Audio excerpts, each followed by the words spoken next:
दोस्तों, क्या आपको कभी ऐसा लगा है कि आप अकेले हैं? जैसे चारों तरफ लोग तो हैं, पर कोई आपका नहीं है। क्या आपने कभी सोचा है कि अकेलेपन का वह एहसास जो आपको कमजोर बनाता है, वह आपकी सबसे बड़ी ताकत भी बन सकता है?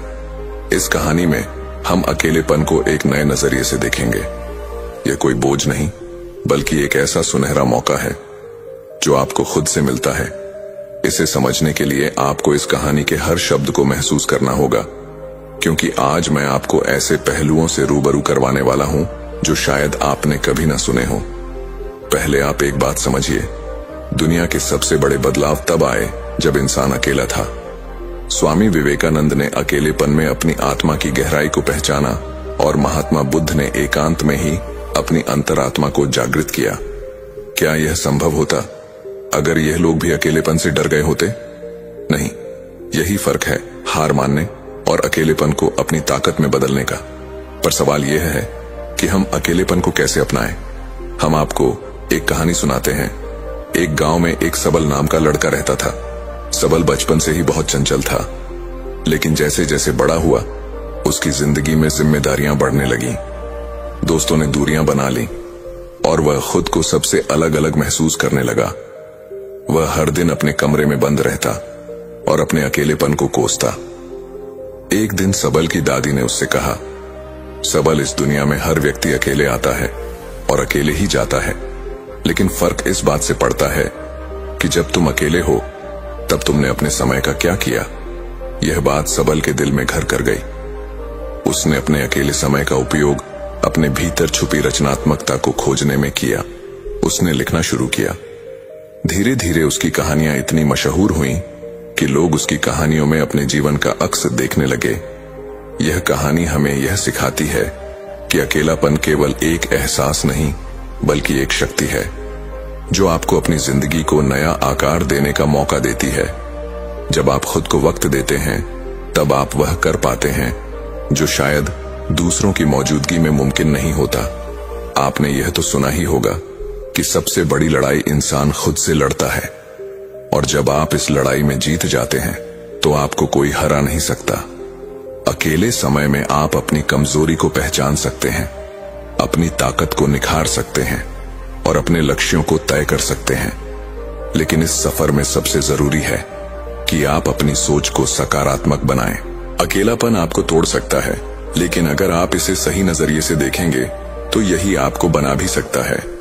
आप ध्यान करें, योगा करें या नई चीजें सीखें। जो समय आप दुखी रहने में लगाते हैं, उसे खुद को बेहतर बनाने में लगाएं।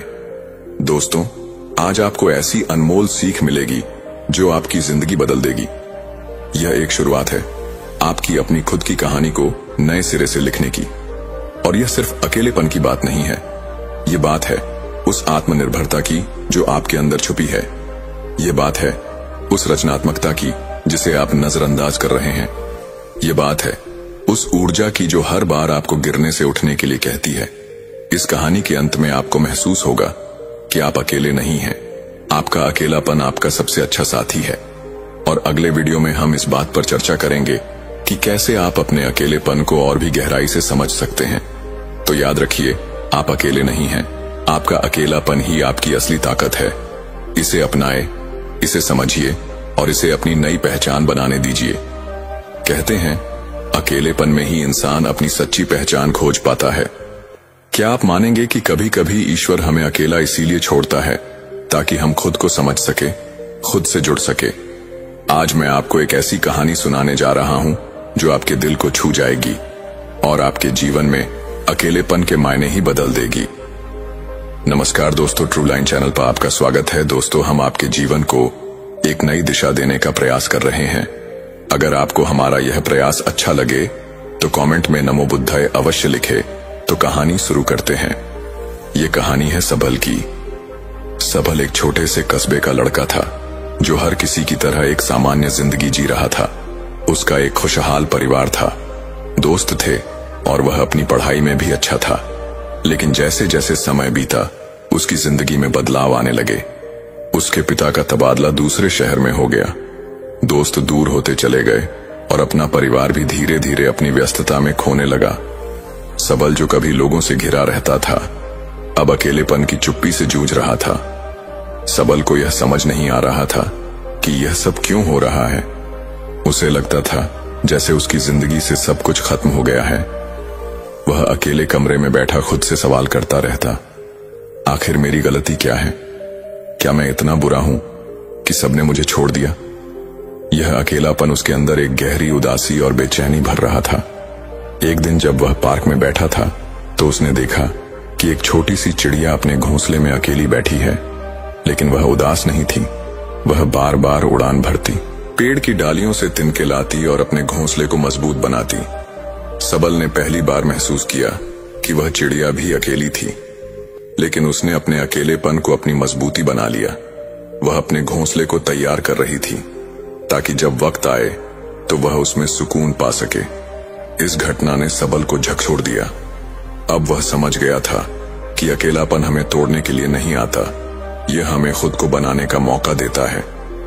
उसी दिन से सबल ने ठान लिया कि वह अपने अकेलेपन को अपनी कमजोरी नहीं, अपनी ताकत बनाएगा। उसने पढ़ाई पर ध्यान देना शुरू किया, नई नई किताबें पढ़ने लगा और धीरे धीरे उसकी जिंदगी में बदलाव आने लगा। लेकिन कहानी यहीं खत्म नहीं होती। सबल ने जो अकेलेपन में सीखा वह हर किसी के लिए एक सबक है। उसने महसूस किया कि अकेलापन एक खाली कागज की तरह है जिस पर आप अपनी जिंदगी के रंग भर सकते हैं। उसने यह भी समझा कि अकेला समय वह खजाना है जिसमें आप अपनी आत्मा की आवाज सुन सकते हैं। एक दिन जब सबल ने एक बड़ी प्रतियोगिता में भाग लिया तो उसने अपनी तैयारियों से सभी को चौंका दिया। उसे पुरस्कार मिला, लेकिन उससे बड़ी चीज जो उसने हासिल की वह थी खुद पर विश्वास। जब लोगों ने उससे पूछा कि उसने इतनी तैयारी अकेले कैसे की, तो वह मुस्कुराकर बोला, मेरा अकेलापन ही मेरा सबसे अच्छा साथी है। उसने मुझे खुद से मिलवाया और अपनी असली ताकत का एहसास करवाया। सबल की कहानी हमें यह सिखाती है कि अकेलापन सिर्फ एक एहसास नहीं बल्कि एक ताकत है। यह हमें हमारी कमजोरियों से लड़ने और खुद को एक नई दिशा देने का मौका देता है। तो आप भी सोचिए, क्या आप अपने अकेलेपन को एक नया मोड़ दे सकते हैं? क्या आप इसे अपनी रचनात्मकता और आत्मनिर्भरता की ओर ले जा सकते हैं? शायद आपकी कहानी भी किसी सबल की तरह किसी और के लिए प्रेरणा बन जाए। इस कहानी से एक और बात निकल कर आती है, अकेलापन केवल एक स्थिति नहीं, यह एक मौका है। यह वह समय है जब आप अपनी जिंदगी को एक नई दिशा दे सकते हैं। और यहीं से हमारी अगली चर्चा शुरू होगी। अगली बार हम जानेंगे कि कैसे अकेलापन हमें खुद को और गहराई से जानने का मौका देता है और कैसे आप इसे अपनी आत्म विकास का माध्यम बना सकते हैं। दोस्तों, क्या आपने कभी महसूस किया कि हमारी सबसे गहरी बातें, हमारे सबसे गहरे डर और हमारे सबसे सुंदर सपने तभी सामने आते हैं जब हम अकेले होते हैं? शायद यही कारण है कि अकेलापन हमें सबसे ईमानदार बना देता है। आज हम उस अकेलेपन से जुड़े एक ऐसे पहलू की बात करेंगे जो आपको खुद से और दूसरों से गहरे स्तर पर जोड़ देगा। सबल की कहानी वहीं खत्म नहीं हुई थी। वह जब अपने अकेलेपन को अपनी ताकत बना रहा था तो उसने एक और अनमोल चीज सीखी। वह था दूसरों के साथ साथ गहराई से जुड़ने का हुनर। यह कनेक्शन सिर्फ शब्दों तक सीमित नहीं था बल्कि भावनाओं और समझ का था। एक दिन सबल अपने गुरुजी के पास गया और उनसे पूछा, गुरुजी, जब मैं अकेला था तो मैंने खुद को समझा, लेकिन अब मैं देखता हूं कि लोग एक दूसरे से बातें करते हुए भी अकेले हैं। ऐसा क्यों? गुरुजी मुस्कुराए और बोले, सबल, बातें करना और जुड़ना दो अलग अलग चीजें हैं। जुड़ने के लिए सिर्फ शब्द नहीं, भावनाओं का आदान प्रदान होना चाहिए। और यह तब होता है जब हम सच में सुनने की कला सीखते हैं। सबल ने उनकी बात पर विचार किया। उसने महसूस किया कि हम अक्सर दूसरों को सुनने के लिए नहीं बल्कि जवाब देने के लिए सुनते हैं। यही कारण है कि हमारे संवाद गहरे नहीं होते। उसने यह भी जाना कि जब हम अपने अंदर की आवाज को सुनना सीखते हैं तभी हम दूसरों को सही मायने में सुन सकते हैं। एक दिन सबल ने इस सीख को आजमाने का फैसला किया। सबल ने अपने एक दोस्त मानव के साथ समय बिताया जो हमेशा चुप चुप सा रहता था। सबल ने मानव से बिना किसी रुकावट के उसकी पूरी बात सुनी। उस दिन मानव ने उसे अपने दिल की वह बात बताई जो उसने किसी और से कभी साझा नहीं की थी। सबल ने महसूस किया कि जब हम बिना जज किए किसी रुकावट के किसी को सुनते हैं तो हम उनसे एक गहरा रिश्ता बना लेते हैं।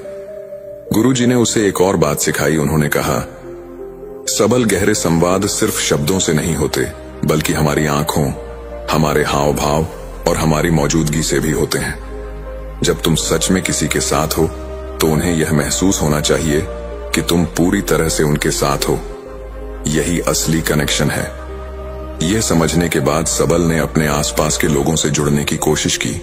उसने देखा कि जब वह लोगों के साथ ईमानदारी और पूरी मौजूदगी के साथ बात करता तो उनकी आंखों में एक अलग सी चमक आ जाती है। उन्हें यह महसूस होता है कि उनकी बातों का महत्व है। सबल ने एक और बात सीखी। उसने पाया कि गहरे संवाद सिर्फ दूसरों से नहीं बल्कि खुद से भी होने चाहिए। उसने हर रात अपने साथ समय बिताना शुरू किया। वह अपनी गलतियों पर विचार करता, अपने सपनों को कागज पर लिखता और अपनी भावनाओं को समझने की कोशिश करता। यह उसके लिए आत्मनिर्भरता और आत्मज्ञान का सबसे बड़ा साधन बन गया। तो क्या आप अपने जीवन में गहरे संवाद बना पा रहे हैं? क्या आप सिर्फ सुन रहे हैं या सच में दूसरों को समझने की कोशिश कर रहे हैं? क्या आप अपने अकेलेपन को इस स्तर तक ले जा सकते हैं कि वह आपको खुद से और दूसरों से गहरे स्तर पर जोड़ दे? आगे की चर्चा में हम जानेंगे कि कैसे गहरे संवाद सिर्फ रिश्ते बनाने को याद रखें। गहरे संवाद हमें हमारी जड़ों से जोड़ते हैं। यह वह पुल है जो अकेलेपन को आत्मनिर्भरता, रचनात्मकता और आत्मविकास से जोड़ता है। मित्रों, क्या आप जानते हैं कि अकेलापन एक ऐसा साथी है जिसे सही तरीके से अपनाने पर वह आपकी सबसे बड़ी ताकत बन सकता है। आज हम बात करेंगे कुछ ऐसे तरीकों की जो आपके अकेलेपन को सिर्फ एक अनुभव नहीं बल्कि आपकी जिंदगी को बदलने वाली शक्ति में बदल सकते हैं। पिछली कहानी में आपने देखा कि कैसे सबल ने अपने अकेलेपन को गहरे संवाद और आत्म जुड़ाव का माध्यम बनाया। लेकिन यह सिर्फ एक कहानी नहीं थी, यह एक सबक था। अकेलापन हर किसी के जीवन में आता है, लेकिन जो लोग इसे समझते और इसका सही उपयोग करते हैं वही अपनी जिंदगी में सबसे बड़ा बदलाव लाते हैं। तो सबसे पहला सुझाव यह है कि आप अपने अकेलेपन को एक खाली कैनवास की तरह देखें। जब आपके पास समय और स्थान हो तो खुद से यह पूछें कि आप अपनी जिंदगी में क्या जोड़ना चाहते हैं। अपने सपनों और लक्ष्यों के बारे में सोचें। अगर आप हमेशा से पेंटिंग करना चाहते थे तो यह सही समय है। अगर आपको संगीत से प्यार है तो इसे अपना साथी बनाइए। अकेलापन आपको वह अवसर देता है जो भीड़ में खो जाता है। दूसरा तरीका यह है कि अकेले समय को आत्मविश्लेषण का समय बनाएं। अपने दिन की घटनाओं पर विचार करें, उन भावनाओं को समझे जो आपको परेशान करती हैं। एक डायरी ले और उसमें अपने विचार लिखें। यह प्रक्रिया न केवल आपको अपनी भावनाओं को समझने में मदद करेगी बल्कि आपको मानसिक शांति भी देगी। सबल ने यही किया था। उसने अपने विचारों को शब्दों में बदला और पाया कि उसकी सबसे बड़ी समस्याओं का हल उसके अंदर ही छिपा था। तीसरा सुझाव यह है कि अपने शरीर और मन का ख्याल रखें। अकेलेपन का सही उपयोग तब होता है जब आप इसे अपने स्वास्थ्य को बेहतर बनाने के लिए इस्तेमाल करते हैं। सुबह उठकर योगा करें, ध्यान लगाएं या कोई ऐसा व्यायाम करें जो आपके शरीर और मन दोनों को मजबूत बनाए। ये न केवल आपकी ऊर्जा को बढ़ाएगा बल्कि आपको आत्मनिर्भर और आत्मविश्वास भी बनाएगा। चौथा तरीका यह है कि कुछ नया सीखने का साहस करें। अकेलापन एक ऐसा समय है जब आप अपनी सीमाओं को चुनौती दे सकते हैं। आप ऑनलाइन कोर्स कर सकते हैं, कोई नई भाषा सीख सकते हैं या किसी नई कला में महारत हासिल कर सकते हैं। यह न केवल आपको व्यस्त रखेगा बल्कि आपकी क्षमताओं को भी बढ़ाएगा। पांचवा और सबसे महत्वपूर्ण सुझाव यह है कि अपने अकेलेपन को दूसरों के जीवन में सकारात्मक बदलाव लाने का जरिया बनाएं। किसी जरूरतमंद की मदद करें, किसी को अपनी कहानी सुनाएं या किसी संगठन के साथ जुड़े। जब आप दूसरों के जीवन में बदलाव लाते हैं तो आपका अकेलापन खुद ब खुद चला जाता है। तो क्या आप अपने अकेलेपन को अपनी ताकत बनाने के लिए तैयार हैं? क्या आप इसे रचनात्मकता, आत्म जुड़ाव और आत्मनिर्भरता का माध्यम बना सकते हैं? इस सफर में आपके पास हर कदम पर अवसर है। अपने अकेलेपन को अपनाएं, उसे समझें और उसे अपनी सबसे बड़ी ताकत में बदल दें। और यहीं से हमारी अगली चर्चा शुरू होगी, कैसे हम अपने अकेलेपन को गहरे अर्थ और आत्मविकास का माध्यम बना सकते हैं। याद रखें, अकेलापन एक ताकत है, जिसे सही तरीके से इस्तेमाल किया जाए तो यह आपकी जिंदगी का सबसे बड़ा आशीर्वाद बन सकता है। अकेलापन एक अंधेरी गुफा की तरह हो सकता है, जहां पहले कदम पर डर का सामना करना पड़ता है, लेकिन जैसे जैसे आप उस गुफा के अंदर जाते हैं तो आपको पता चलता है कि उसमें अनगिनत खजाने छिपे हैं। ये खजाने हैं आपकी ताकत, आपकी रचनात्मकता और आपकी सच्ची पहचान। सबल की यात्रा ने हमें सिखाया कि अकेलापन कोई अभिशाप नहीं है, यह एक ऐसा साथी है जो हमें खुद से जोड़ता है और दूसरों से जुड़ने की ताकत भी देता है। जब आप अपने अंदर की आवाज को सुनने लगते हैं तो दुनिया की शोरगुल भरी आवाजें धुंधली पड़ने लगती हैं, और यही वह पल होता है जब आप अपने जीवन में एक गहरा बदलाव लाने के लिए तैयार होते हैं। गहरे संवाद सिर्फ दूसरों से नहीं बल्कि खुद से भी जरूरी है। जब आप अपने भीतर झांकते हैं और अपने डर, असुरक्षा और सपनों का सामना करते हैं तो आप एक नई रोशनी में खुद को देख पाते हैं, और यही रोशनी आपको दूसरों के साथ गहराई से जुड़ने की ताकत देती है। इस यात्रा में सबसे बड़ा सबक यह है कि जब आप अपने अकेलेपन को समझते हैं और उसे स्वीकार करते हैं तो आप दुनिया के हर अकेले इंसान से जुड़ जाते हैं, क्योंकि अकेलापन एक ऐसी भाषा है जिसे हर इंसान समझता है। और जब आप इस भाषा में दूसरों से बात करते हैं तो आप सिर्फ उनके दिल तक नहीं बल्कि उनकी आत्मा तक पहुंचते हैं। तो आज इस वीडियो का अंत हम एक ऐसे विचार के साथ करेंगे जो शायद आपके जीवन को बदल दें। अकेलापन कोई सजा नहीं बल्कि एक अवसर है। यह आपको खुद को खोजने, अपनी ताकत को पहचानने और दूसरों के साथ सच्चा कनेक्शन बनाने का मौका देता है। इसे अपनाएं, इसे समझिए और इसे अपनी सबसे बड़ी ताकत बनाइए। याद रखें, जब आप अपनी आत्मा के साथ जुड़ते हैं तभी आप दूसरों की आत्मा तक पहुंच सकते हैं, और यही जीवन का सबसे गहरा कनेक्शन है। अगली बार जब आप अकेले हो तो उसे एक मौका दीजिए, शायद वह आपके जीवन की सबसे खूबसूरत यात्रा की शुरुआत हो। हमें उम्मीद है आपको यह कहानी पसंद आई होगी। अपने सुझाव कमेंट बॉक्स में दीजिए और हमारे चैनल ट्रू लाइन को सब्सक्राइब करना ना भूले। अगली कहानी, शांत और अकेले रहो। तो शुरू करते हैं। एक इंसान को जीवन में बहुत धोखे मिलते हैं और ये धोखे उसको उसके अपने ही देते हैं, लेकिन मजे की बात तो ये है कि इंसान को इतने धोखे मिलने के बाद भी वो नए नए दोस्त, नए नए लोगों से हर रोज नए रिश्ते बनाता है, ये पता होते हुए कि पिछली बार उस रिश्ते का अंजाम क्या हुआ था। तो कहीं ना कहीं हमारे मन को यह बात पूरी तरह से समझ में नहीं आई है कि अकेले रहना क्या होता है। अकेले रहना कैसे सीखे? विज्ञान के विकास की वजह से जहां हमें नाना प्रकार की सुख सुविधाएं हासिल हुई हैं, वहीं दूसरी तरफ अगर आंखें खोलकर देखें तो विज्ञान ने हमारा एकांत हमसे छीन लिया है। इतने मनोरंजन पैदा कर दिए गए हैं कि इंसान खुद के साथ वक्त बिताना भूल ही गया है। जब भी उसको खाली वक्त मिलता है वह या तो अपना मोबाइल चलाने लगता है या किसी से बातें करने लगते हैं, और इसी वजह से इंसान अपने साथ रहने की कला भूल चुका है। अपने साथ, अपने अकेलेपन, अपने एकांत का आनंद कैसे लें, उसके साथ कैसे बने रहे, निरंतर इसका क्या फायदा होता है। आज हम इन सभी बातों पर एक बौद्ध कहानी सुनने वाले हैं। इस कहानी में आपको ये तो पता चलेगा ही कि अकेले खुश कैसे रहे, साथ ही आपको ये भी पता चलेगा कि अकेले रहने के और क्या क्या परिणाम होते हैं। इससे पहले कि आप इस कहानी में खो जाएं, इस चैनल को सब्सक्राइब जरूर कर लें। तो चलिए कहानी शुरू करते हैं। सेठ जनार्दन दिल का बहुत ही संवेदनशील व्यक्ति था। उसके पास किसी भी सुख सुविधा की कोई कमी नहीं थी। इतना धन उसने अर्जित कर लिया था कि उसकी 7 पीढ़ियां बैठकर खा सकती थीं। लेकिन जनार्दन को अपनी धन संपत्ति पर भी अहंकार नहीं था। वो किसी को अपने से छोटा नहीं समझता था। यह उसका एक बहुत ही मुख्य गुण था, और इसी वजह से उसके अंदर बहुत ही करुणा भरी हुई थी। और जब भी कोई आदमी उससे कोई मदद मांगता तो वो हरगिज ना नहीं कह पाता था। अगर वो ना कहना भी चाहता तो भी वह करुणावश उसकी मदद कर दिया करता था।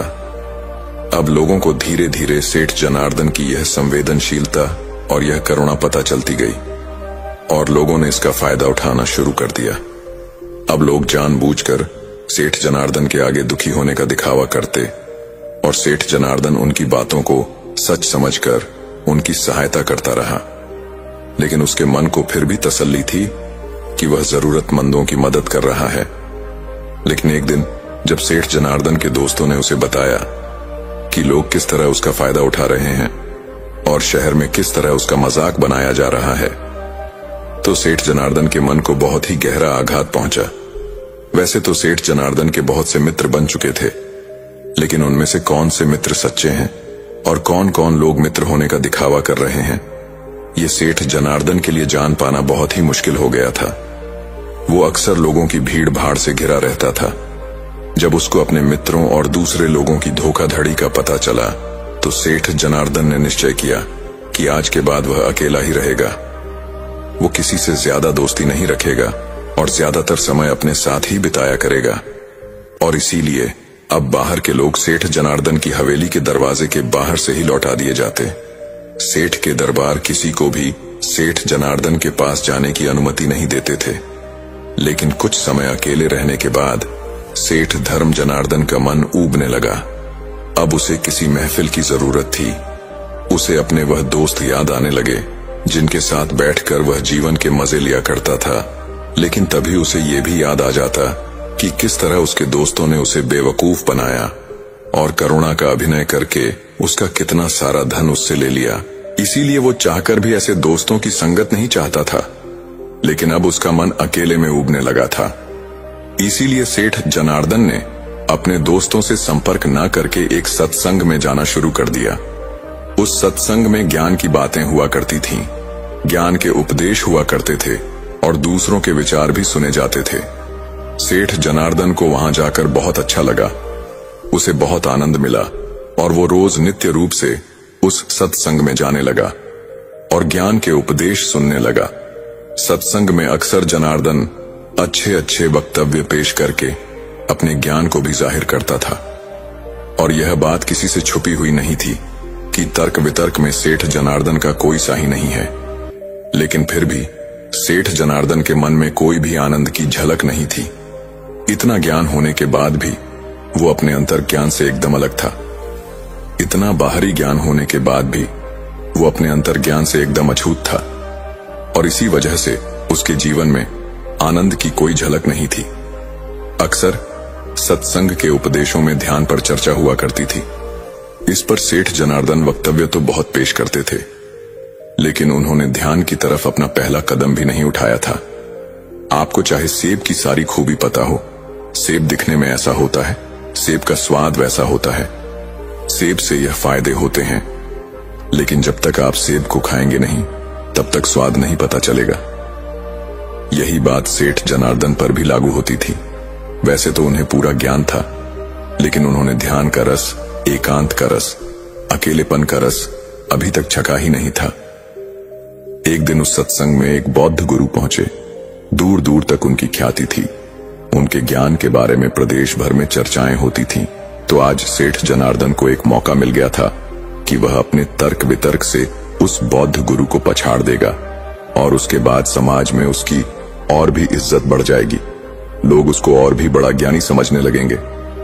और यही सोचकर वह खुश हो रहा था, तभी वहां पर बौद्ध गुरु पहुंचे। बौद्ध गुरु शांत भाव से चलते हुए अपने आसन पर जाकर बैठ गए। सेठ जनार्दन सभी के तर्कों को काटकर अपना तर्क सबसे ऊपर रखते गए।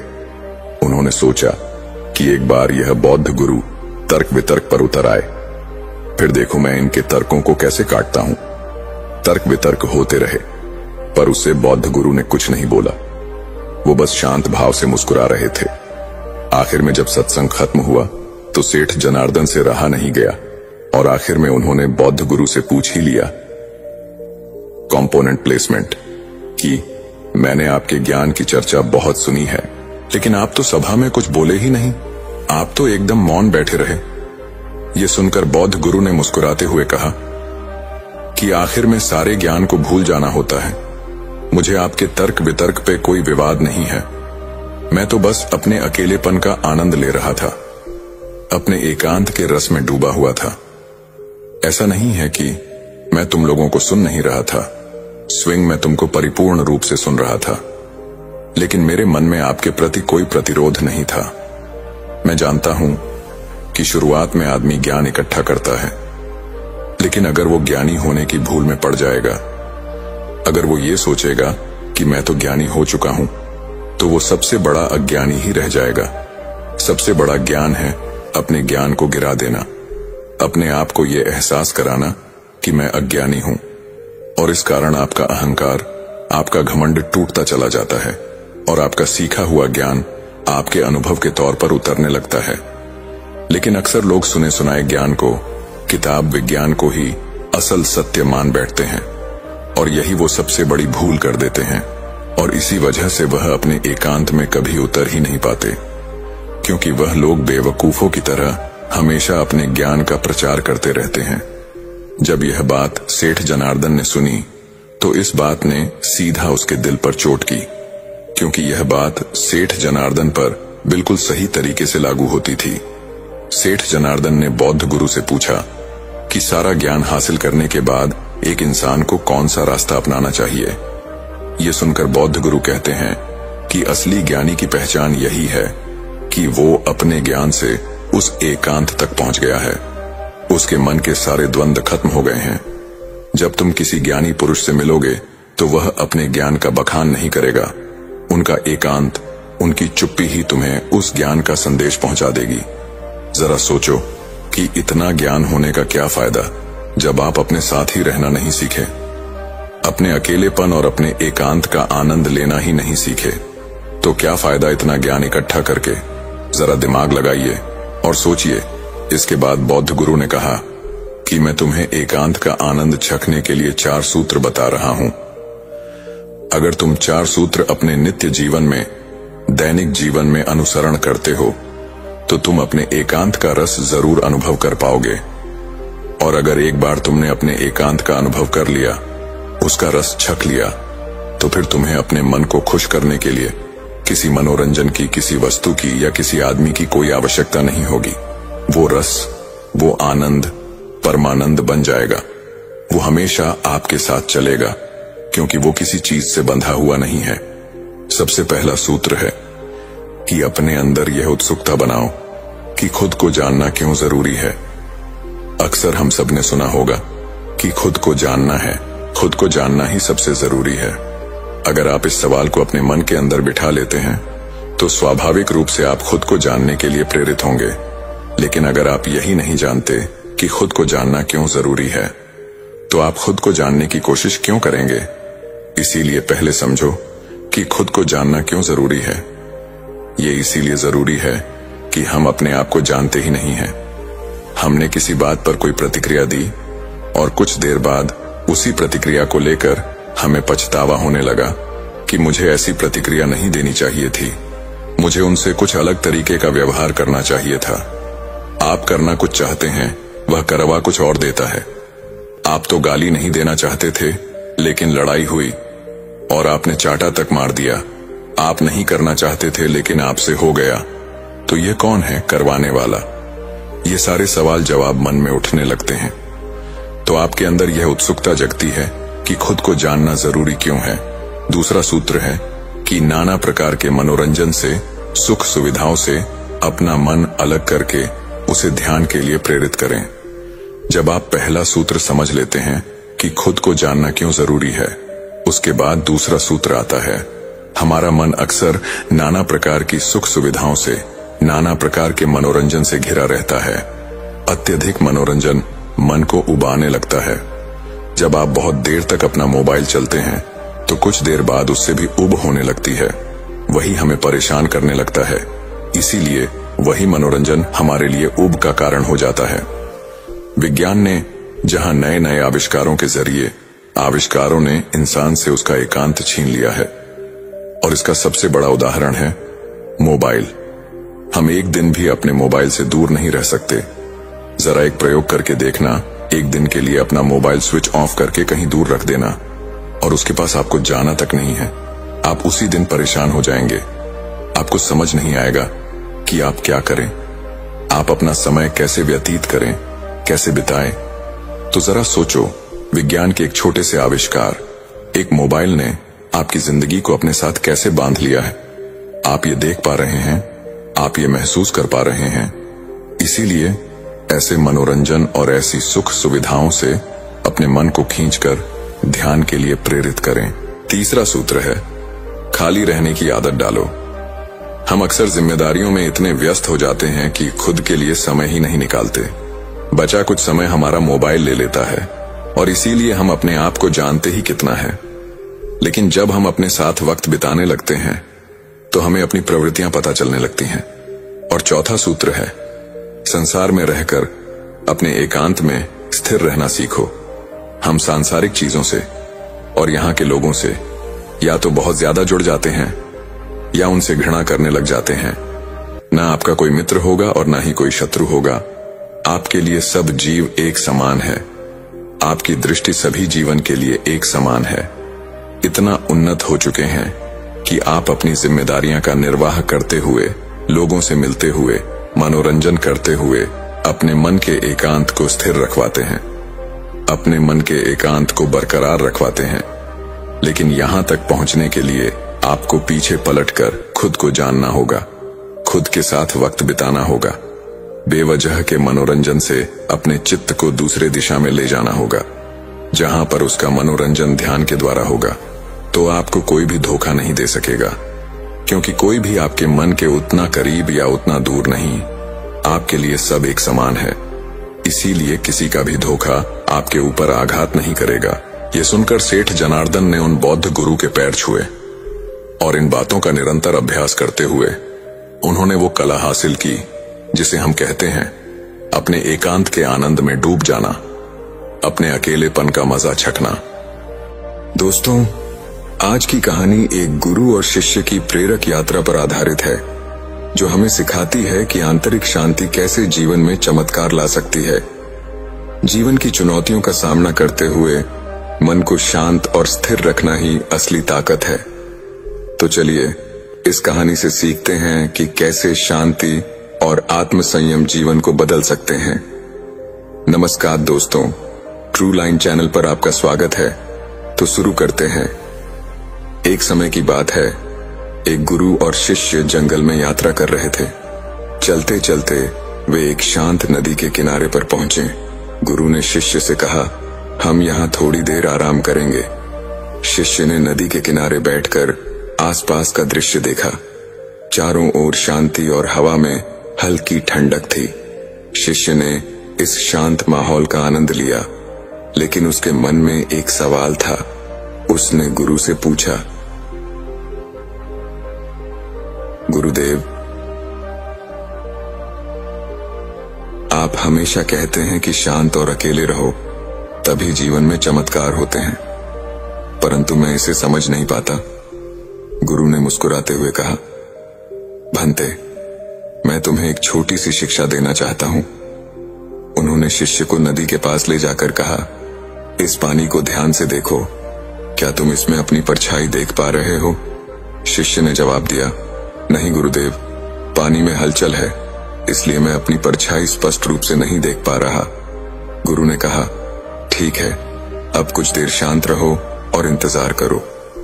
शिष्य ने गुरु की बात मानी और बिना कुछ बोले वहां बैठा रहा। थोड़ी देर बाद नदी का पानी स्थिर हो गया और शिष्य ने अपनी परछाई स्पष्ट रूप से पानी में देखी।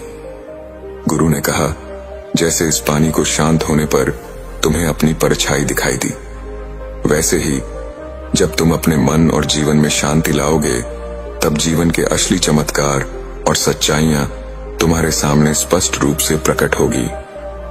जब तक मन में हलचल और बेचैनी रहती है, तब तक हम सच्चाई और जीवन के चमत्कारों को देख नहीं पाते। गुरु की बात सुनने के बाद शिष्य और गहरे चिंतन में चला गया। वह समझ गया कि जीवन की असली सुंदरता और सच्चाई तभी सामने आती है जब मन शांत होता है। लेकिन उसने गुरु से एक और सवाल किया, गुरुदेव, अकेले रहने से क्या तात्पर्य है? क्या हमें दुनिया से अलग होकर अकेले जीवन जीना चाहिए?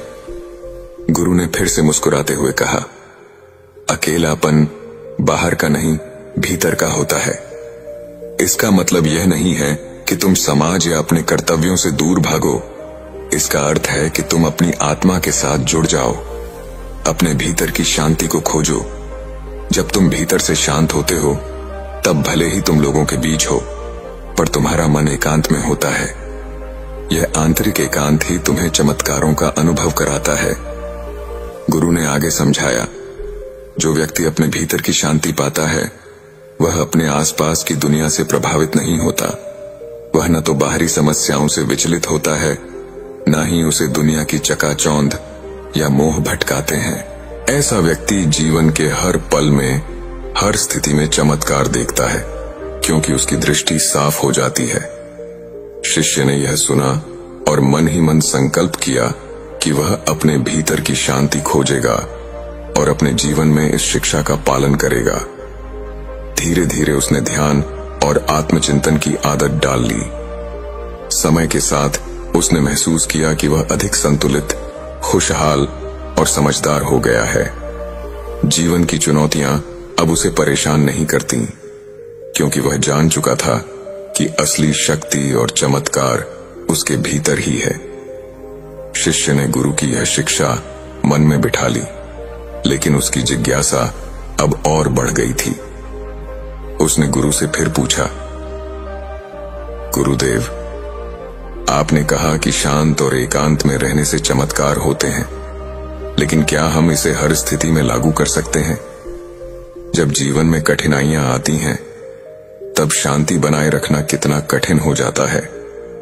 गुरु ने शिष्य की ओर गहरी दृष्टि से देखा और एक पेड़ की ओर इशारा करते हुए कहा, उस पेड़ को देखो, तेज हवाएं आती हैं, बाढ़ आती हैं और कभी कभी सूखा भी पड़ता है, लेकिन वह हमेशा खड़ा रहता है। यह पेड़ शांत और स्थिर रहता है, क्योंकि उसकी जड़ें धरती में गहरी जमी होती हैं। इसी तरह अगर तुम्हारी जड़ें यानी तुम्हारा मन भीतर की शांति से जुड़ा हो, तो जीवन की कोई भी परिस्थिति तुम्हें हिला नहीं सकती। गुरु ने फिर एक और उदाहरण दिया। मान लो कि तुम्हारे सामने एक बवंडर आ रहा है। अगर तुम उस बवंडर के बीच में चले जाओ तो तुम देखोगे कि वहां एकदम शांति होती है, क्योंकि बवंडर के केंद्र में कोई हलचल नहीं होती। उसी तरह जीवन के तूफानों के बीच अगर तुम अपने भीतर के केंद्र को पकड़ लो तो तुम उस शांति का अनुभव कर सकते हो, चाहे बाहर की परिस्थिति कैसे भी हो। शिष्य ने यह बात गहराई से समझी। उसने महसूस किया कि शांति बाहर के हालात से नहीं आती, बल्कि वह एक आंतरिक अवस्था है जिसे हमें कठिनाइयों के बीच भी बनाए रखना होता है। जीवन में कितनी भी चुनौतियां आएं, अगर मन शांत है तो हम सही निर्णय ले सकते हैं और चमत्कारों का अनुभव कर सकते हैं। शिष्य ने देखा कि गांव में सभी लोग परेशान और दुखी थे। उसने गुरु से कहा, गुरुदेव, इन लोगों की हालत बहुत खराब है, क्या हम उनकी मदद कर सकते हैं? गुरु ने मुस्कुराते हुए कहा, बिल्कुल, लेकिन याद रखना, मदद करने का सही तरीका यह है कि हम उन्हें अपनी आंतरिक शांति का अनुभव कराएं, इससे वे भी अपने जीवन में चमत्कार देख सकें।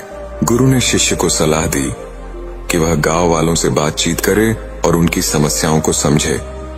शिष्य ने गांव वालों से बात की और उनकी कठिनाइयों को सुना। उन्होंने बताया कि वे संघर्ष कर रहे हैं, लेकिन किसी को भी अपनी समस्याओं का समाधान नहीं मिल रहा। गुरु ने शिष्य से कहा, अब तुम उन्हें एक छोटी सी साधना सिखाओ जिससे वे अपनी आंतरिक शांति को खोज सके। शिष्य ने गांव वालों को इकट्ठा किया और उन्हें गुरु द्वारा सिखाई गई ध्यान की विधि समझाई। शिष्य ने उन्हें शांत बैठने, अपनी सांसों पर ध्यान केंद्रित करने और अपने मन में सकारात्मक विचार लाने के लिए प्रेरित किया। शुरुआत में गांव वालों को कठिनाई हुई, लेकिन धीरे धीरे वे इस साधना में लिप्त होने लगे। कुछ दिनों के बाद गांव में परिवर्तन दिखाई देने लगा। लोग धीरे धीरे शांति और सुकून का अनुभव करने लगे। गांव वालों ने अपनी समस्या का समाधान पाने के लिए नई ऊर्जा पाई। जो लोग पहले दुखी थे, वे अब एक दूसरे की मदद करने लगे और मिलकर समस्याओं का समाधान खोजने लगे। गुरु ने यह सब देखकर शिष्य से कहा, भंते, जब लोगों के मन में शांति होती है, तब वे अपनी समस्याओं को हल करने में सक्षम होते हैं। यह साधना न केवल उनकी आंतरिक दुनिया को बदलता है बल्कि बाहरी परिस्थितियों को भी बदलती है। शिष्य ने देखा कि गांव के लोग अब पहले से अधिक खुशहाल हो सकारात्मक बन चुके थे। उन्होंने समझा कि सच्चा चमत्कार तब होता है जब हम अपनी आंतरिक शांति को खोजते हैं और उसे दूसरों के साथ साझा करते हैं। इस अनुभव ने शिष्य को और भी अधिक प्रेरित किया और शिष्य ने ठान लिया कि वह अपने जीवन में इस ज्ञान का और भी अधिक प्रसार करेगा। गुरु ने अंत में कहा, याद रखना, आंतरिक शांति ही सच्चे परिवर्तन की कुंजी है। जब तुम स्वयं शांत रहोगे और दूसरों को भी शांत रहना सिखाओगे, तब तुम जीवन के सबसे बड़े चमत्कार को देखोगे। इस प्रकार गुरु और शिष्य ने मिलकर न केवल आंतरिक शांति को खोजा, बल्कि अपने ज्ञान और अनुभव को साझा कर पूरे गांव में सकारात्मक परिवर्तन लाने का कार्य किया। गौतम बुद्ध ने सिखाया है कि शांति और अकेलापन आत्म जागृति और आंतरिक शांति के लिए आवश्यक है। जब आप शांत और स्थिर रहते हैं तो आपकी उपस्थिति में एक सकारात्मक ऊर्जा फैलती है जो दूसरों को आपकी ओर आकर्षित करती है। बुद्ध का यह संदेश भी है कि एक अकेलापन डर नहीं, शक्ति है। यह आत्मनिरीक्षण और आत्म जागृति का समय है। जब आप शांत होते हैं तो आपका मन साफ और विचार गहरे होते हैं। आकर्षण का नियम आपकी शांति को दूसरों से प्रेरित करती है और वह आपसे जुड़ने की इच्छा रखते हैं। शांति का अभ्यास करना आपको न केवल दूसरों के करीब लाता है बल्कि स्वयं से भी जोड़ता है। गौतम बुद्ध ने अपने उपदेशों में शांति और आत्म संयम को जीवन का केंद्र बिंदु माना है। उन्होंने सिखाया कि बाहरी दुनिया में सुख और शांति की तलाश करने के बजाय उसे अपने भीतर खोजा जाना चाहिए। आइए उनकी शिक्षाओं पर और गहराई से विचार करें। बुद्ध ने पहला नियम बताया है कि जब आप शांत होते हैं तो आपकी ऊर्जा दूसरों को प्रभावित करती है। लोग आपको अधिक समझने की कोशिश करते हैं और आपके विचारों में रुचि लेते हैं। बुद्ध ने कहा, जैसे ठंडा जल आग को शांत करता है, वैसे ही शांत मन क्रोध और अशांत मन को समाप्त करता है। दूसरा नियम है अकेलेपन का महत्व। अकेलापन आत्मनिरीक्षण का सबसे बड़ा साधन है। बुद्ध के अनुसार जो अकेला चलता है वह स्वतंत्र रहता है और वह अपने मार्ग को स्पष्ट रूप से देखता है। यह समय आत्मचिंतन और ध्यान का होता है, जिससे आप अपनी कमजोरियों और शक्तियों को समझ सकते हैं। तीसरा नियम है बोलने से अधिक सुनने का महत्व। जितना अधिक आप शांत रहेंगे उतनी ही गहराई से आप दूसरों को सुन पाएंगे। बुद्ध के अनुसार कि सच्चा ज्ञानी वही है जो बहुत कम बोलता है और अधिक सुनता है। जब आप कम बोलते हैं तो आपके शब्द अधिक प्रभावशाली और मूल्यवान बन जाते हैं। चौथा नियम है आंतरिक शांति का प्रसार। जब आप शांत और आत्मसंतुष्ट होते हैं तो यह शांति स्वाभाविक रूप से दूसरों तक पहुंचती है। बुद्ध ने यह भी कहा कि एक दीपक से हजारों दीपक जलाए जा सकते हैं, फिर भी उस दीपक की रोशनी कम नहीं होती। पांचवा नियम है क्रोध और अशांति का अंत। शांत रहना क्रोध और अशांति को समाप्त करने का सबसे बड़ा साधन है। बुद्ध ने बताया, क्रोध को प्रेम से और अशांति को धैर्य से समाप्त किया जा सकता है। गौतम बुद्ध का संदेश आज भी हमें सिखाता है कि जीवन की दौड़ में हम भीतर की शांति को न भूलें। शांति और संयम केवल आपके जीवन को बेहतर नहीं बनाती, बल्कि दूसरों के साथ आपके संबंधों को भी मधुर बनाते हैं। गौतम बुद्ध की शिक्षाएं इतनी गहन और विस्तृत हैं कि उनमें से हर एक पहलू जीवन को बदलने की शक्ति रखता है। उनकी शांति और अकेलेपन पर आधारित विचार हमें न केवल आत्मिक विकास के लिए प्रेरित करते हैं, बल्कि यह भी सिखाते हैं कि बाहरी दुनिया के संघर्षों से कैसे निपटा जाए। आइए इसे और गहराई से समझते हैं। छठा नियम है ध्यान और मन की स्थिरता। बुद्ध ने ध्यान मेडिटेशन को शांति पाने का सबसे महत्वपूर्ण साधन बताया। उन्होंने कहा, मनुष्य का मन हर समय इधर उधर दौड़ता रहता है। ध्यान के माध्यम से इसे स्थिर किया जा सकता है। जब आप ध्यान करते हैं तो आप अपने विचारों को नियंत्रित कर सकते हैं और जीवन के हर पहलू को स्पष्टता से देख सकते हैं। सातवां नियम है अहंकार से मुक्ति। शांति और अकेलापन आपको अपने अहंकार से मुक्त करता है। जब आप शांत होते हैं तो आप अहंकार के बिना दूसरों के साथ संबंध बना पाते हैं। बुद्ध का यह कथन प्रसिद्ध है, अहंकार छोड़ दो क्योंकि यह तुम्हारे मन में अशांति का कारण है। 8वां नियम है संबंधों में सुधार। शांत रहकर आप दूसरों को बेहतर समझ सकते हैं। यह न केवल आपको उनके प्रति दयालु बनाता है, बल्कि उनके दिलों में आपके लिए आदर भी बढ़ाता है। बुद्ध ने कहा कि दूसरों की गलतियों को न देखो, अपनी गलतियों को देखो और उन्हें सुधारो। 9वां नियम है भविष्य और भूतकाल की चिंता से मुक्ति। बुद्ध ने हमेशा वर्तमान में जीने पर जोर दिया है। उन्होंने कहा भविष्य की चिंता और भूतकाल की पश्चाताप दोनों ही मन को अशांत करते हैं। वर्तमान में जियो, क्योंकि यही सत्य है। यह विचार हमें सिखाता है कि शांति केवल वर्तमान में जीने से मिल सकती है। 10वां नियम है करुणा और शांति का संबंध। बुद्ध के अनुसार जो व्यक्ति शांत है वह स्वाभाविक रूप से दूसरों के प्रति करुणा रखता है। करुणा वह दीपक है जो तुम्हारे भीतर जलती है और दूसरों के जीवन को रोशन करती है। जब आप शांत और करुणामय बनते हैं तो आप दूसरों के लिए प्रेरणा बनते हैं। 11वां नियम है अकेलेपन का डर खत्म करना। अक्सर लोग अकेले रहने से डरते हैं, लेकिन बुद्ध ने इसे एक उपहार माना है। उन्होंने कहा अकेलापन कोई शाप नहीं है, यह उस अमूल्य समय का प्रतीक है जब आप अपने आप से जुड़ सकते हैं। अकेलापन आपको बाहरी शोर से दूर ले जाकर आत्म जागृति की ओर ले जाता है। 12वां नियम है शांति की शक्ति। शांत मन हर समस्या का हल ढूंढ सकता है। बुद्ध ने कहा तूफान के बाद भी समुद्र शांत रहता है। तुम भी अपने जीवन में उसी समुद्र की तरह स्थिर और शांत रहो। यह सिखाता है कि चाहे परिस्थितियां कितनी भी कठिन हो, शांति बनाए रखना ही आपकी सबसे बड़ी ताकत है। गौतम बुद्ध का जीवन और उनकी शिक्षाएं हमें यह एहसास कराती हैं कि जीवन की असली सुंदरता और सच्चा आनंद भीतर की शांति में है। यह शांति ध्यान, धैर्य, करुणा और आत्मनिरीक्षण से प्राप्त होती है। जो इस मार्ग पर चलता है वह न केवल अपने जीवन को बल्कि दूसरों के जीवन को भी सकारात्मक रूप से प्रभावित करता है। गौतम बुद्ध की शिक्षाएं असीमित हैं और उनकी गहराई से हम जीवन के हर पहलू को बेहतर समझ सकते हैं। उनका संदेश शांति, कोलास्टिक करुणा और आत्म जागृति के माध्यम से मानव जीवन को सरल और सार्थक बनाने का है। आइए और पहलुओं पर विचार करें।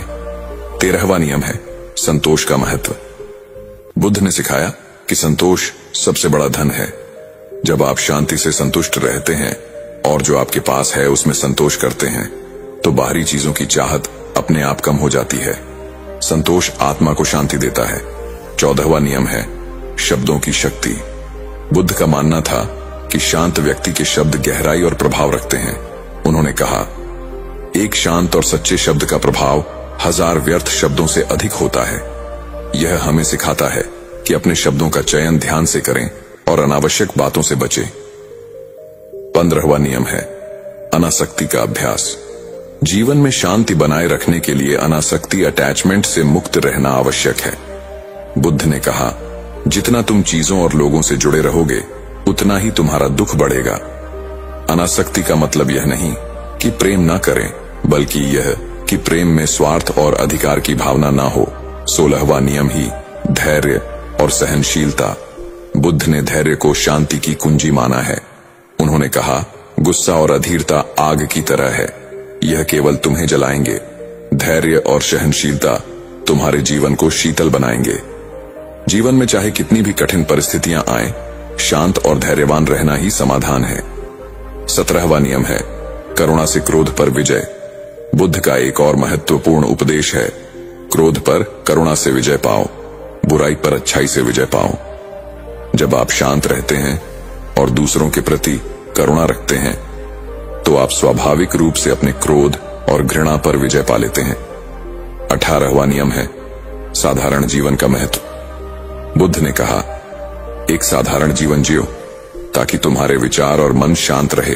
भौतिक वस्तुओं की लालसा और दिखावे का पीछा करने से शांति भंग होती है। साधारण जीवन में संतोष और आत्म सुख मिलता है। 19वां नियम है दुख के मूल कारण का अंत। बुद्ध ने 4 आर्य सत्य बताए जिनमें उन्होंने दुख और उसके कारण को समझने की शिक्षा दी। दुख का कारण हमारी इच्छाएं और तृष्णा है। उन्होंने सिखाया इच्छाओं को त्याग कर और मध्यम मार्ग अपनाकर शांति और मुक्ति प्राप्त की जा सकती है। 20वां नियम है मध्यम मार्ग का अनुसरण। बुद्ध ने ना तो अधिक कठोर जीवन जीने की सलाह दी और न ही अत्यधिक सुख भोगने की। उन्होंने मध्यम मार्ग का अनुसरण करने की शिक्षा दी। जीवन में संतुलन बनाए रखो, यही तुम्हें शांति की ओर ले जाएगा। 21वां नियम है आत्म जागृति और निर्वाण। बुद्ध ने कहा कि आत्म जागृति, सेल्फ अवेयरनेस ही मुक्ति का मार्ग है। उन्होंने सिखाया कि जब आप अपने भीतर की अशांति और अज्ञानता को पहचानते हैं, तभी आप निर्वाण, आंतरिक शांति और मुक्ति को प्राप्त कर सकते हैं। 22वां नियम है दूसरों की सहायता का महत्व। बुद्ध का मानना था कि दूसरों की सहायता करना और उनके जीवन में शांति लाना भी आत्मिक विकास का हिस्सा है। उन्होंने कहा, दूसरों को सहारा देने से तुम्हारी आत्मा मजबूत होती है और तुम्हारे भीतर की शांति बढ़ती है। 23वां नियम है कर्म का सिद्धांत। बुद्ध ने कर्म के सिद्धांत को समझाया, जो तुम बोओगे वही तुम काटोगे। यदि तुम शांति और प्रेम बोवोगे तो तुम्हें वही मिलेगा। इसका अर्थ है कि शांत और सकारात्मक कर्म जीवन को सरल और आनंदमय बनाते हैं।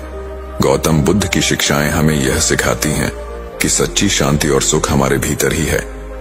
इसे पाने के लिए हमें धैर्य, ध्यान, करुणा और संतोष का मार्ग अपनाना होगा।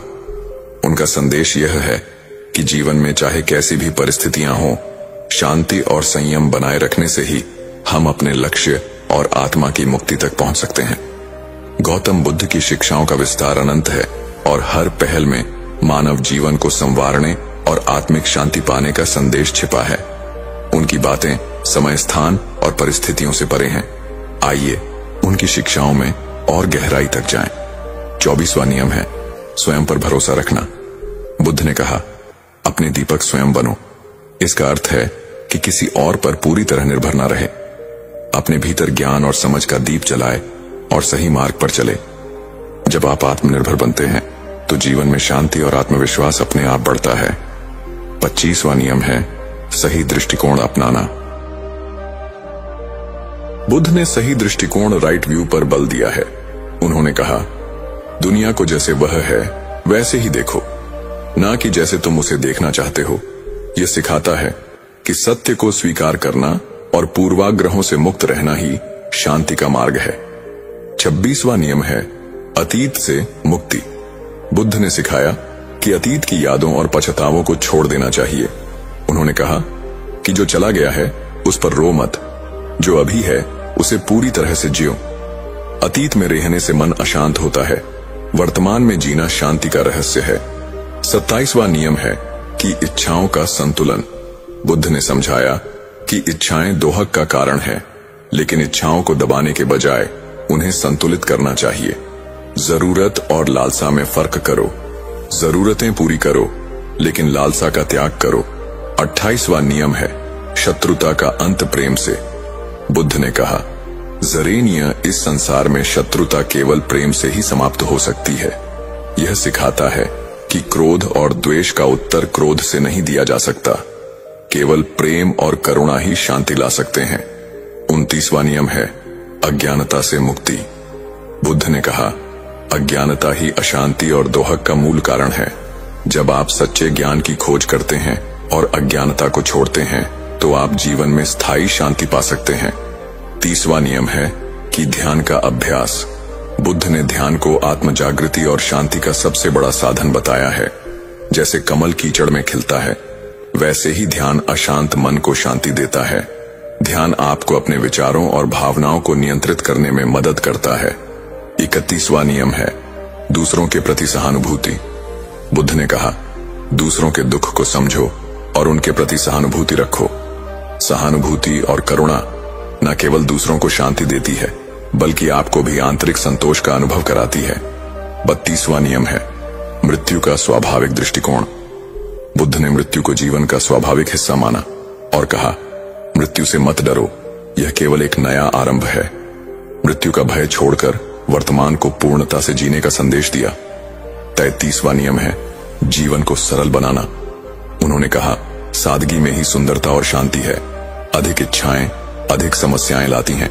जीवन को सरल और उद्देश्यपूर्ण बनाना शांति का आधार है। 34वां नियम है आत्मानुशासन। बुद्ध ने आत्मानुशासन को सफलता और शांति का मूल बताया। अपने मन को नियंत्रण में रखो, वरना यह तुम्हें नियंत्रित करेगा। आत्मानुशासन से मन शांत और स्थिर रहता है। 35वां नियम है परिवर्तन को स्वीकार करना। उन्होंने कहा सब कुछ नश्वर है, जो आज है वह कल नहीं होगा। परिवर्तन को स्वीकार करना सिखाता है कि दुख और खुशी दोनों ही स्थायी हैं। यह समझ शांति का आधार बनती है। गौतम बुद्ध की शिक्षाएं हमें जीवन के हर पहलू में मार्गदर्शन देती हैं। उनकी बातें केवल धार्मिक उपदेश नहीं हैं, बल्कि वे एक बेहतर और शांतिपूर्ण जीवन जीने के व्यावहारिक सूत्र हैं। उनके विचार हमें सिखाते हैं कि सच्ची शांति न बाहर है, न ही भौतिक सुखों में, बल्कि हमारे मन और आत्मा के भीतर है। इसे पाने के लिए ध्यान, करुणा, सादगी और सही दृष्टिकोण का अभ्यास करना आवश्यक है। जैसा सोचोगे वैसा बनोगे। शांति पाने के लिए शांत मन का निर्माण करो। तो दोस्तों, ये थी आज की कहानी। आपको कैसी लगी कमेंट करके जरूर बताएं और वीडियो को लाइक और ट्रू लाइन चैनल को सब्सक्राइब करना ना भूलें। धन्यवाद और नमो बुद्धाय।